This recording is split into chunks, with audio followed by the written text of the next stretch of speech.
If I'm an ambassador of heaven, then why on earth do I live down to the way the world does all this stuff? Why do I live down to the way the world does family? To the way the world does education? Why do I let the world determine the standard of what I'm going to do with my body and healthcare? Why do I live down to their way of business, their way of government, their way of arts and media? Why do I live down to how they view sports and technology? Why do I allow myself to live down to the standard of the way the world views the church when I'm actually the church? See, you have to understand that the world is an irrelevant standard in your life. I tell my kids this all the time. The world is an irrelevant standard, so don't compare yourself to anybody else, okay? You ready for this?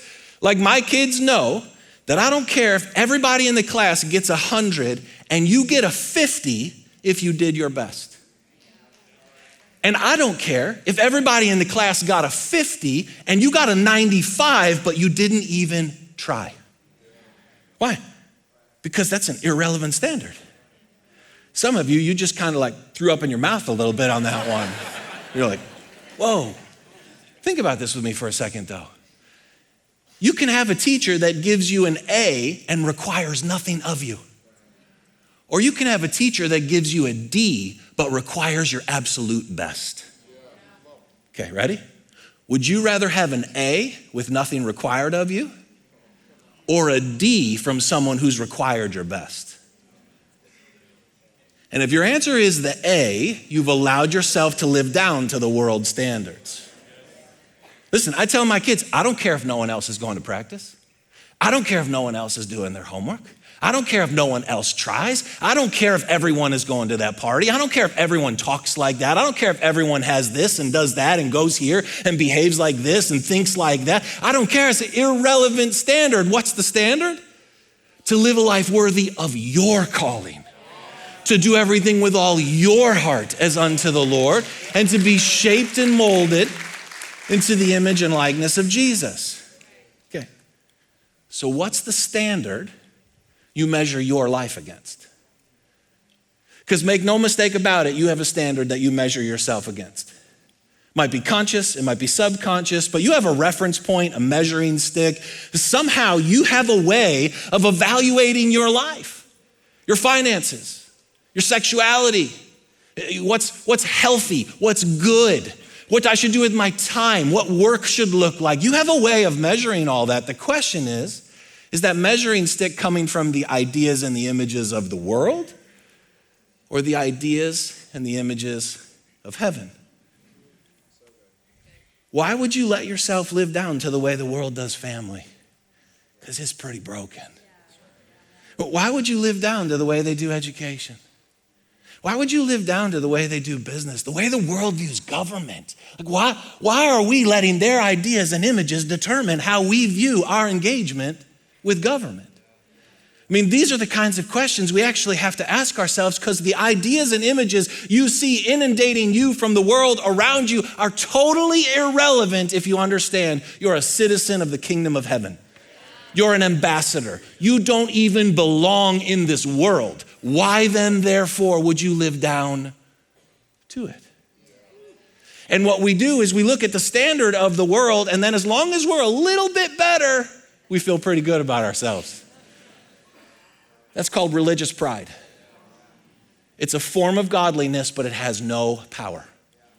And a lot of us spend our lives celebrating ourselves for winning a race God never asked us to run. Or we spend our lives defeated for losing a race God never asked us to run. There is a race that the world is running.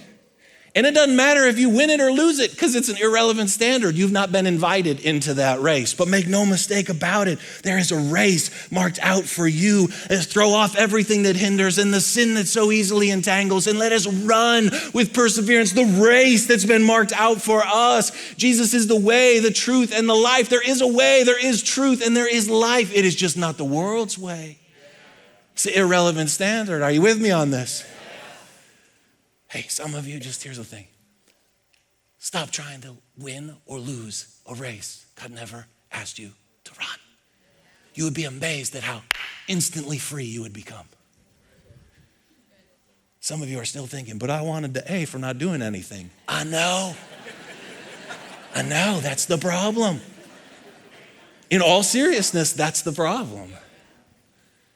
Because if I get an A, that's better than getting a D. Is it? I'd rather have a D from someone who actually requires my best. Why? Because what's the standard? To live a life worthy of your calling. To do things with all your heart as unto the Lord.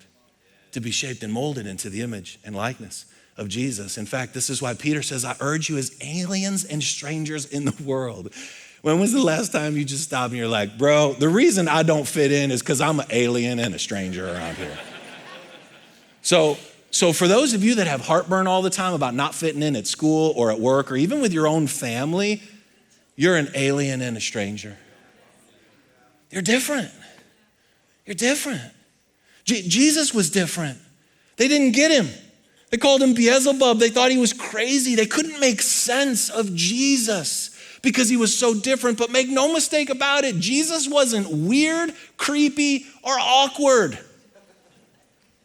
That's what we think. You're like, yeah, that person's an alien stranger because they're weird and creepy and awkward. No, that's religious gobbledygook. Jesus had social intelligence, relational intelligence. He was kind. He was full of joy, but he loved his enemies. And he blessed those who cursed him. And he forgave those who came against him. And he had humility and sacrifice and generosity and joy and peace. Oh, that's different. My question is are you different in any way that the world around you notices? Abstain from the sinful desires which wage war against your soul. Don't live down to the way they do it. Live such good lives. Be so different among the world. You're supposed to be in the world, but not of it, that though they accuse you of doing wrong, they're not going to get it. They're not all going to like it. Peter goes on to tell us later, if you're going to live a godly life in this world, you're going to be persecuted. He says it's just part of the reality. Why? Because you're an alien and a stranger, and people don't like things that they can't control. People are afraid of things that don't fit into their box. And if you have a divine nature as an ambassador of another realm, you don't fit into their box and they can't control you. But they will see your good deeds, and there it is again, glorify God, not you.